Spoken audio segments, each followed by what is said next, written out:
Рассказывать и передавать подрастающему поколению истории дедов и прадедов, участников Великой Отечественной войны спустя десятки лет особенно важно, потому что залогом бессмертия героев и их подвигов должна быть память народа. В общеобразовательных учреждениях республики этому уделяется большое внимание. В 10-й школе ежегодно проходит большая праздничная линейка, посвященная Дню Великой Победы. В этом году юбилейная дата, поэтому к мероприятию готовились тщательно, продумано все от костюмов до танцев.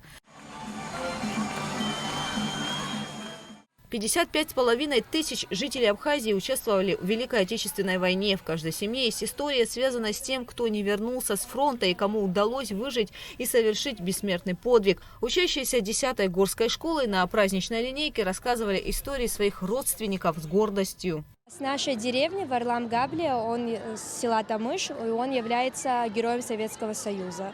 И он также мой родственник. К этому мероприятию мы готовились, наверное, около месяца, с апреля. Нам дали текст, распределили, кто какой кусок говорит, программу. Работали над ней около месяца. Патриотическое воспитание – это не просто слова, это ежедневная работа, которая начинается с подобных мероприятий, отметила завуч по воспитательной части горской школы Инга Канджаря. К этой дате мы очень трепетно относимся не только сегодня к 80-летию, но и каждый год. Мы очень ответственно встречаем этот праздник.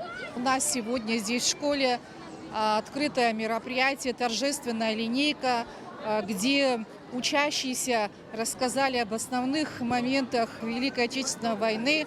В праздничной линейке приняли участие творческие школьные коллективы. Они станцевали и исполнили песни военных лет, прошли строевым шагом. Школьники примут участие в городских мероприятиях, посвященных знаменательной дате – 80-летию Великой Победы. Гугут Савардания, Ахра Амичва, Абхазское телевидение.